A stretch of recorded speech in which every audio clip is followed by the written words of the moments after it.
कर्नाटक के हुज्जाज इकराम का पहला काफिला आज हैदराबाद पहुंचेगा। यह काफिला तेलंगाना हज कमेटी के जरिए हैदराबाद एम्बार्केशन पॉइंट से रवाना हुआ था। यह काफिला आज रात 8:30 बजे शमशाबाद एयरपोर्ट पर पहुंचेगा। हुज्जाज इकराम के अहले खाना के लिए एयरपोर्ट इंतजामिया ने मुफ्त पार्किंग की सहूलत फराहम की है और हुज्जाज इकराम की सहूलत के लिए जगह जगह डिस्प्ले बोर्ड और नमाज और वजू के लिए जगह मुख्तस की गई है।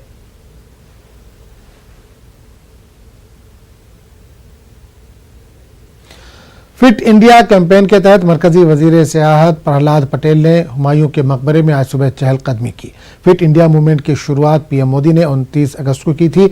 न्यूज 18 से बात करते हुए प्रहलाद पटेल ने कहा कि नई नस्ल के लिए फिट इंडिया मुहिम से जुड़ना जरूरी है और खाने पीने में बदलाव भी जरूरी है। इंडिया मूवमेंट के तहत केंद्रीय पर्यटन मंत्री प्रहलाद पटेल इस समय हुमायूं के मकबरा में वॉक कर रहे हैं। इनके साथ तमाम लोग वॉक कर रहे हैं क्योंकि फिट रहना बहुत जरूरी है आज के भागम भाग जीवन में। चलिए इनसे बात करते हैं। मंत्री जी, आज आप टहल रहे हैं, लोग भी आपके साथ हैं। 2 दिन पहले भी प्रधानमंत्री ने फिट इंडिया मूवमेंट शुरू किया था, क्या कहेंगे? मैं प्रधानमंत्री के इस आह्वान का स्वागत करता हूं और मैं मानता हूं कि आने वाली पीढ़ी के लिए देश की ज़रूरत है, क्योंकि जो बदलाव आए हैं खान पान से लेकर हमारी जीवन शैली में, अगर उसको ठीक करना है तो आपके पास एक ही रास्ता है, व्यायाम और योग। हमारे यहाँ विधान साफ साफ कहा गया है सुबह घूमने का क्या लाभ है, शाम को घूमने का क्या लाभ है, योग का क्या लाभ है, व्यायाम का क्या लाभ है। हम कोई भी एक्सरसाइज करते हैं उसका तरीका कुछ भी हो सकता है, वेलनेस हो सकता है, लेकिन हमको करना चाहिए, करना पड़ेगा। नहीं करेंगे तो शरीर साथ नहीं देगा।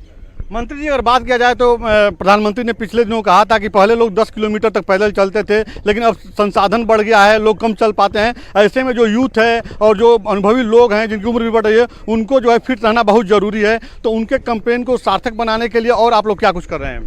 नहीं, मुझे लगता है कि जीवन में सुविधाजनक जीवन जीना बुरी बात नहीं है, लेकिन सुविधाओं का गुलाम होना ज़रूर गलत है। और इसलिए नई पीढ़ी को ये समझना पड़ेगा कि आपको सुविधाएं मिली हैं, लेकिन शरीर सुविधाओं के आधार पर लंबा फिट नहीं रह सकता।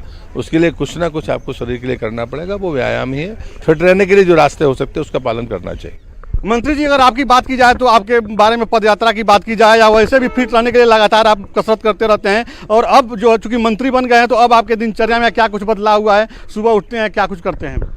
उसमें कोई फर्क नहीं पड़ता। हमें 1 घंटा समय निकालना है तो उस समय जैसे शाम को मैं 6 से 7 घूमता हूँ, तो पार्लियामेंट से वापस आऊँ, पार्लियामेंट लेट नाइट चले तो बात अलग है, अन्यथा कोई भी है उतने समय में मैं टाइम नहीं देता।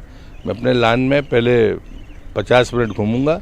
आपको बात भी करनी है तो उसमें करनी पड़ेगी। ऐसा बिल्कुल नहीं है। समय को अगर हम अपने ढंग से बांटते हैं तो कहीं कोई ओवरलैपिंग नहीं है। ये हम जितनी देर गप मारते हैं कुर्सी पर बैठ कर, उतनी देर पैदल चल लीजिए।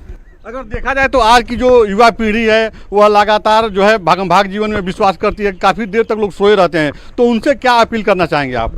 नहीं, वो विश्वास नहीं करते, उनकी दिनचर्या बिगड़ गई होगी। हमारे तमाम अभिभावकों का और हम जितने भी हमारे आइकॉन्स होते हैं उन सबको इस बात की अपील करनी चाहिए, क्योंकि आने वाली पीढ़ी के बारे में हम सबको सोचना पड़ेगा कि वो फिट हो। वो फिट होगा तो देश फिट होगा। तो धन्यवाद मंत्री जी। कैमरा पर्सन अप्पू पाठक के साथ राजीव तिवारी, न्यूज 18 दिल्ली।